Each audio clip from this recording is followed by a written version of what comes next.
Today, I want to talk about this book. It's called Codependent No More by Melanie Beatty. The full title is actually Codependent No More: How to Stop Controlling Others and Start Caring for Yourself, but I retitled it. When I read it, I didn't really relate to it, so I called it Stop Caring So Much About Others and Take Control of Your Life. So, before I get ahead of myself, what is codependency? According to the book, codependency is an emotional, psychological, and behavioral condition that develops as a result of an individual's prolonged exposure to and practice of a set of oppressive rules which prevent the open expression of feeling, as well as the direct discussion of personal and interpersonal problems.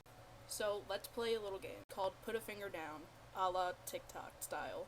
Put a finger down if your initial response to seeing somebody in trouble is to immediately help or fix them, no matter what you're doing at the moment. Put a finger down if you often feel guilty or ashamed for doing stuff that you find fun or is just to take care of your own self, nobody else. Put a finger down if you can never figure out why you won't stop thinking about another person's problems and can't stop worrying about it, no matter how hard you try. Put a finger down if you hate feeling out of control or helpless in a situation. Put a finger down if people often tell you that you are overcommitted or that you work too much. If you always have to seek outside validation because you can't seem to find it from yourself. Put a finger down if you find it hard to take care of yourself or even love or like yourself, and oftentimes blame yourself for things that are going on.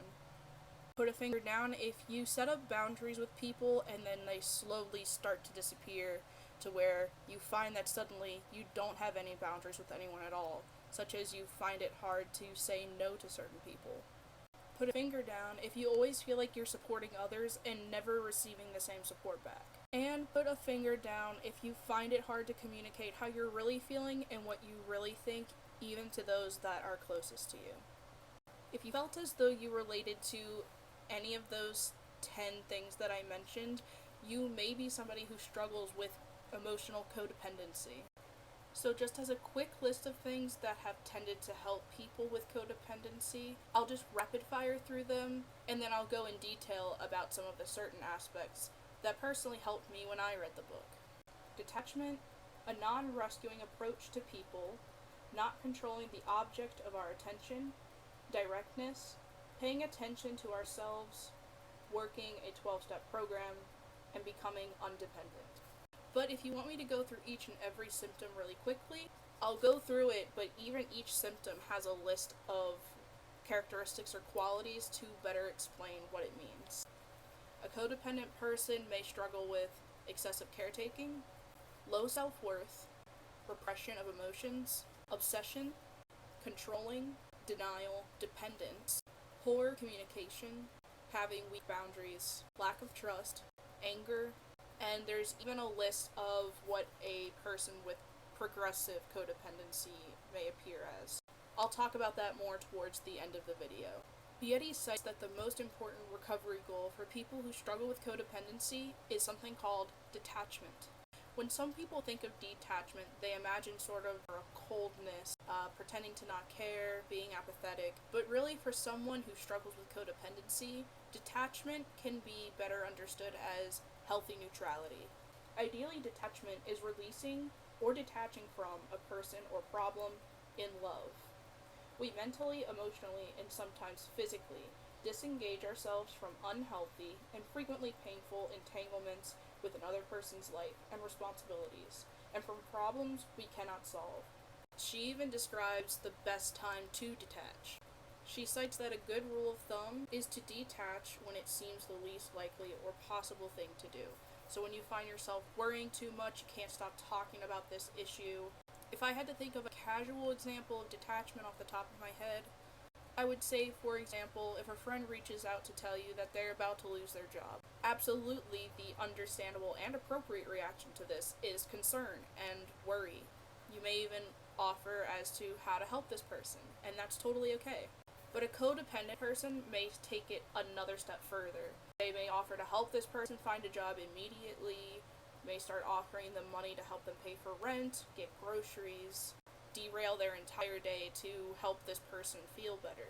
And while these are super nice gestures, this amount of emotional giving can become problematic and only hurt you and the friendship that you're doing this to.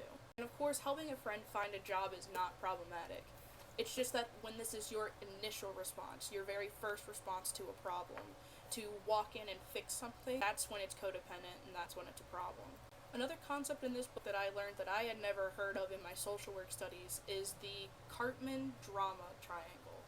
It's this cycle when a person goes from rescuer to persecutor to victim, and you just sort of cycle through these stages. Oftentimes, this is what a friendship or relationship looks like with somebody who is codependent.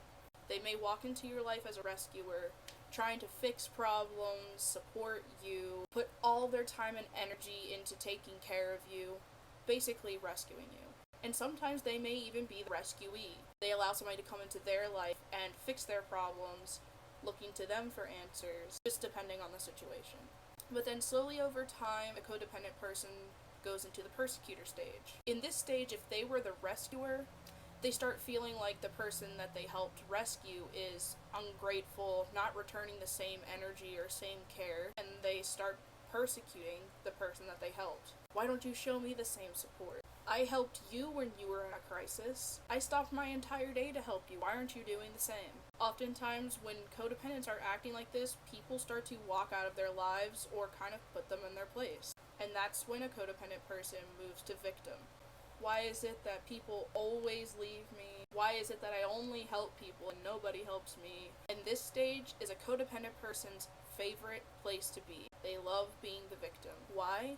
Because oftentimes people who struggle with codependency grew up in a household that was in constant crisis. And oftentimes they grew up being more mature than their peers, more mature than their parents, taking care of things that they shouldn't have, having adult-like responsibilities as they grew up. Maybe their parent was an alcoholic, maybe their parent was sick.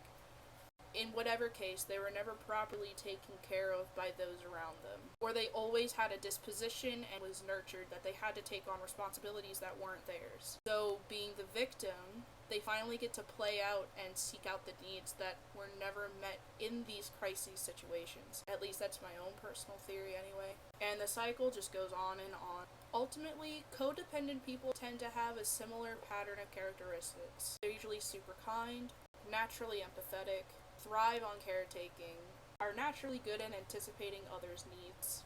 And these are all amazing qualities in people, and we need more people in the world with these skill sets. It becomes problematic when the person is not taking care of themselves, obsessively caretaking people in their life.